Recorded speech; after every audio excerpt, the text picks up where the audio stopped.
आइए अभी हम लोग देख लेते हैं। आज डॉग को हम लोग लेके चल रहे हैं। डॉग मतलब कुत्ता होता है। जनरली कुत्ता के बारे में पता है, इंग्लिश लिटरेचर में इसका बड़ा एक इम्पॉर्टेंट रोल है। यहाँ पे भी आप देखेंगे डॉग से रिलेटेड बहुत सारे क्वेश्चंस एग्जाम में पूछे जाते हैं। डॉग जो है अभी मैंने बताया नाउन के रूप में इस्तेमाल करो, वर्ब के रूप में इस्तेमाल करो, एडजेक्टिव के रूप में इस्तेमाल करो, कहीं कहीं फ्रेजेस के रूप में भी इस्तेमाल किया जा रहा है। बैंकिंग एग्जाम में पूछे जा रहे हैं। देखिए ये बहुत छोटे छोटे चीज़ हैं जिसको लोग गौर नहीं करते हैं। तो गॉड को हम लोग देखें, सॉरी गॉड नहीं, डॉग को हम लोग देखते हैं। और god as a noun, dog literal meaning तो इसका कुत्ता होता है। कुत्ता, डॉग मतलब कुत्ता भाई, लेकिन ये लिटरल मीनिंग है। फिगरेटिव मीनिंग अभी तक सामने नहीं आया है। फिगरेटिव मीनिंग क्या होगा? को फिगरेटिव मीनिंग एक ऐसी महिला जो कि खूबसूरत नहीं है, who is not so much attractive, who is not so much attractive, जो ज़्यादा खूबसूरत नहीं है, जो ज़्यादा आकर्षित नहीं करती है, तो उसको कह सकते हैं शी इज़ अ डॉग। अब डॉग का मतलब है कि the women who is not so much attractive. तो दो मतलब तो आ गया, एक तो होता है कुत्ता जो एनिमल होता है, एज ए पेट हम लोग इस्तेमाल करते हैं, और दूसरा हो गया कौन? एक ऐसी महिला जो अट्रैक्टिव नहीं है। ये फिगरेटिव मीनिंग हो गया। ठीक है, वर्ब के रूप में भी इस्तेमाल कर सकते हैं इसको। वर्ब मतलब प्रॉब्लम के रूप में, तो कुत्ता हमेशा प्रॉब्लम क्रिएट करता है। तो इसको to cause trouble for someone over long period of time, एक लंबे समय से आप किसी चीज़ से बाधित हैं, जैसे किसी को बैक पेन है, तो किसी को जॉइंट पेन है, तो he has been dogged by persistent back pain. इसको सेंटेंस में मैंने लिखा हुआ है, he has been dogged by persistent back pain. वह व्यक्ति जो है बिल्कुल परेशान रहा है लगातार बैक पेन से। ठीक है, एक बात मैं बताना भूल गया, डॉग के लिए दो मतलब हो गए, एक लिटरल मीनिंग कुत्ता हो गया और एक मीनिंग हो गया एक अनअट्रैक्टिव वुमेन। कहीं कहीं पर ये एक ऐसे व्यक्ति के लिए भी इस्तेमाल किया जाता है जो इन्फॉर्मर का होता है, जो इन्फॉर्मर होता है और पुलिस को वो बात को सूचित करता है। तो इन्फॉर्मर के रूप में भी आप कह सकते हैं one who informs the police, he is also a dog. अब जनरली बच्चों को जब बोलेंगे तो डॉग डॉग नहीं बोलते हैं, वो उसको डॉगी या डॉगी इस तरह से इस्तेमाल करते हैं। Doggy, DOGGY, doggy doggy doggy, तो डॉगी या डॉगी बोलते रहते हैं। तो बच्चे जो वर्ड यूज करते हैं वो डॉगी यूज करते हैं। अब डॉगी में अगर बैग लगा दो तो अब ये डॉगी का बक्सा नहीं हो गया। आप इमेजिन करो वो कुत्ता है गले में ऐसे लटकाए हुए है, कोई फिल्म आई हुई थी इसमें ऐसे करके लटकाए हुए। अच्छा, डॉगी बैग लिखने का मतलब होता है जो आप होटल में खाना खाते हैं, कभी कभी होता है अनफिनिश्ड हो जाता है, तो बोलते हैं भैया इसको जरा पैक कर दो, तो एक कार्टून में या एक बक्से में आपको वो खाना दे देता है और जिसको लेके आप घर चले आते हैं। उसमें वह फूड होता है जो आप होटल में खा नहीं पाए और घर लेके चले आते हैं। तो होटल में खाना बचने पर जो बैग आप घर में लेके आते हैं जिसमें खाना होता है उसको आप डॉगी बैग बोलते हैं। अभी हम लोग इतना को अभी हम लोग देखे हैं अभी। ठीक है, अब डॉग में थोड़ा सा कुछ जो डॉग के लिए जो यूज़ किए जाते हैं, जैसे डॉग बिस्किट।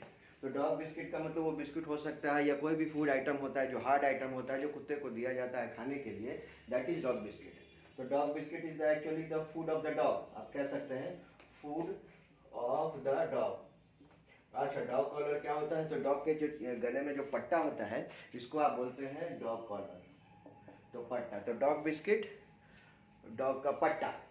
अब एक डॉग हैंडलर आता है। तो डॉग हैंडलर जनरली वो पुलिस मैन होते हैं, जैसे पुलिस में ट्रेनिंग में कुत्ते को दिया जाता है, तो वो एक डॉग हैंडलर होता है। वो कुत्ते को ट्रेन करता है, अपने साथ में रखता है, उसको सिखाता है, तो वो डॉग हैंडलर होता है। तो dog handler is actually a police या any person who trains the dog is known as a dog handler.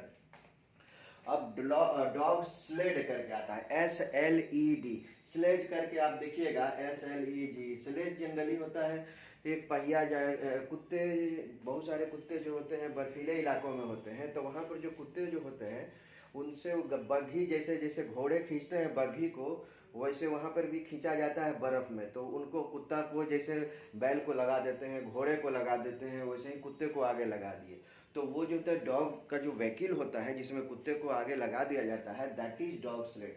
तो व्हीकल जो होता है एक ऐसा व्हीकल जो कि कुत्ते इस्तेमाल करते हैं, जिनको कुत्ते लगा के उनको खिंचवाया जाता है। अच्छा, ये किसी तरह से आप आ गया, आप थोड़ा सा आइए, कुत्ते को बात छोड़ दीजिए। अब हम लोग आते हैं थोड़ा सा नीचे, डॉग फाइट। डॉग फाइट मतलब कुत्ते की लड़ाई। तो कुत्ते की लड़ाई नहीं हो रहा था, एक फालतू का बात चल रहा है जहाँ पर कन्फ्लिक्ट चल रहा है और आर्गूमेंट चल रहा है, डिफरेंसेस ऑफ ओपिनियन चल रहा है, चार लोग मिल गए, चारों आपस में बहस किए जा रहे हैं। व्हाट इज दिस यार? It is dog fight. Dog fight मतलब फालतू का बहस, argument, baseless opinion differences, that is dog fight. तो आप ही कह सकते हैं आर्गूमेंट, कह सकते हैं अनप्लीजेंट आर्गूमेंट। एक होता है फ्रूटफुल, कोई बात पर आप निष्कर्ष पे आए, एक होता है फालतू का बहस करना, that is dog fight. Dog fish होता है स्मॉल शार्क, छोटी सी एक होती है, थोड़ा काटने वाली होती है मछली, डेंजरस मछली होती है। तो dog fish is also a kind of, dog fish is a fish जो कि स्मॉल शार्क बोल सकते हैं। और एक डॉग्स बॉडी है, जरा सा डॉग्स बॉडी को देख लो। एक कहावत होती है ना कि भाई साहब एक ऑफिस में, अच्छा ये काम सब उसी को दो ना, उसी को दो ना। एक ऐसा डॉग्स बॉडी मतलब कुत्ते का शरीर। तो कुत्ते का शरीर क्या होता है, कुत्ते का एक बिहेवियर क्या होता है, जरा इसको समझिए। मालिक का बड़ा भक्त होता है, मालिक उसको मार भी दे देता है, 10 बार डंडे भी मारता है, फिर भी वो आपके पास वापस आता है। तो कुत्ते का शरीर ऐसा होता है ना जिससे कोई भी काम कर, हम इसे थोड़ा सा, मैं गलत शब्द इस्तेमाल, मैं कुत्ता हूँ क्या, या सब काम मेरे को ही देते हो क्या? तो डॉग्स बॉडी का मतलब ये हो सकता है कि एक ऐसा चीज, एक ऐसा व्यक्ति जिसको हर काम ही दे दिया जाए, जो कोई नहीं करना चाहता है वो उससे करवा लो, तो that is dogs body. A person who does all the jobs, जो कोई और नहीं करना चाहता है, डॉग्स बॉडी। अच्छा, इसी तरह से डॉग हाउस है, तो डॉग हाउस का मतलब वो केनल, केनल का मतलब क्या होता है, वो घर जिसमें कुत्ता को रखा जाता है। ठीक है, तो कुत्ते को रखने वाला जो घर होगा केनल बोलते हैं, दैट इज डॉग्स हाउस। जरा एक बार इसको देखते रहिए। अभी और देख लेते हैं कुछ शब्द को, जैसे डॉग डर्ट। डॉग डर्ट हो गया वो कुत्ते का वेस्ट, जब कुत्ते को टहलाने ले गए सवेरे शाम, तो जो सॉलिड वेस्ट जो कुत्ते का होता है, इसीलिए इसको भी याद रखिएगा, solid waste of the dog, solid waste of the dog. Dog days, अब डॉग डेज का मतलब कुत्ते के दिन नहीं हो गए, वो भी कुत्तों के दिन थे नहीं। डॉग डेज का मतलब हो गया hottest, the hottest days of the year. देखिए साल के बहुत सारे गर्म वाले दिन होते हैं। 21 जून होता है, हर साल 21 जून जो है भारत में सबसे जिसको बताते हैं हॉटेस्ट डे होता है, सबसे लंबा दिन होता है, सूरज की किरणें सबसे ज़्यादा पड़ती हैं। तो जून, मई, जून के महीने में बहुत ही गर्मी होती है। तो मौसम विभाग बताता है कि कुछ दिन जो है काफ़ी गर्म रहे। The hottest days of the year are known as the dog days.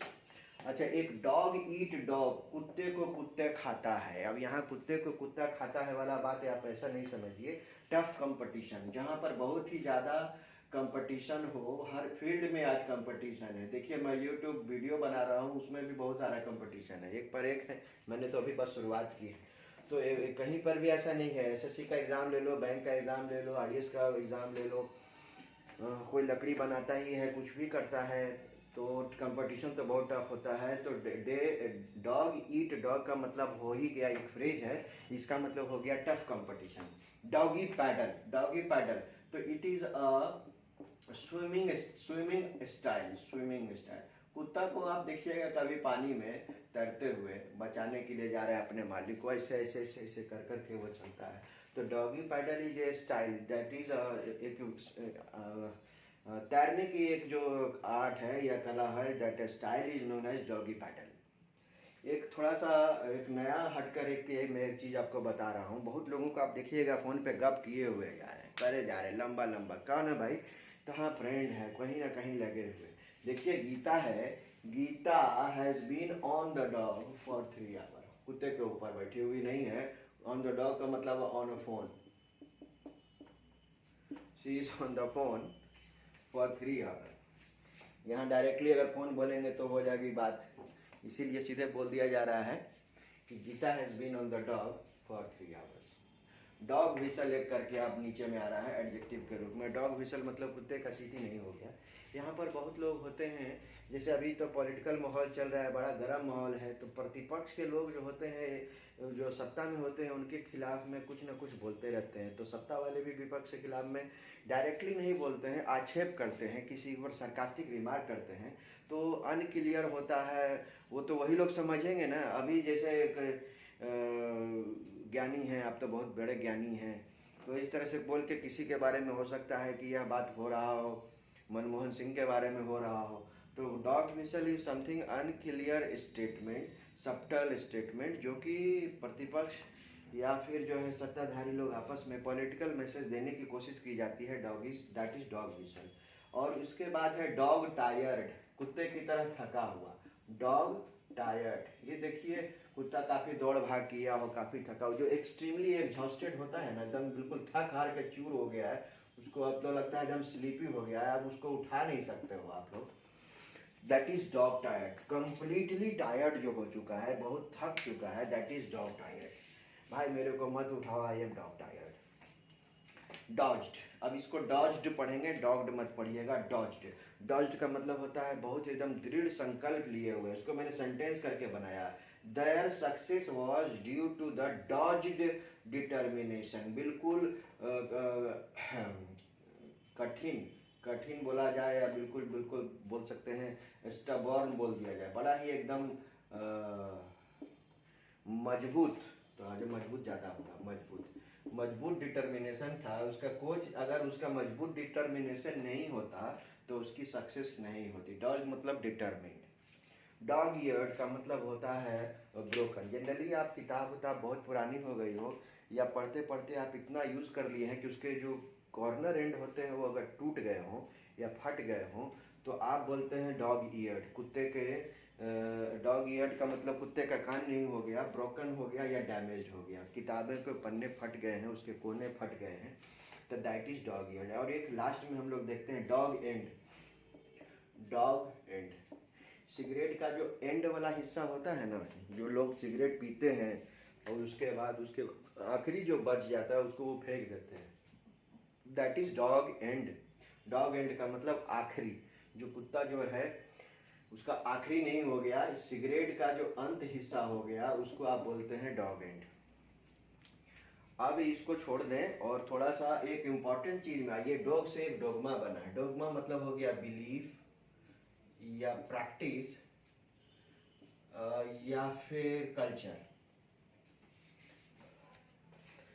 देखिए कुछ लोग जो होते हैं कल्चर पर, बिलीफ पर, विश्वास पर और प्रैक्टिस करते हैं, और वह सोचते हैं कि ये कुछ ऐसे नियम हैं, कुछ ऐसे नियम हैं जिसको कोई काट नहीं सकता है, और अगर मैंने इशू कर दिया, मैंने अगर बोल दिया, तो सामने वाला विदाउट क्वेश्चन उसका पालन करेगा। तो dogma is a kind of belief, it is a kind of practice, it is a kind of culture जो इवॉल्व होता है, और वो इस तरह का इवोल्यूशन होता है जिसमें सामने वाले को ऑटोमेटिकली या मतलब बाध्य होना पड़ता है, सामने वाला is bound to follow that, और वो क्वेश्चन नहीं करेगा।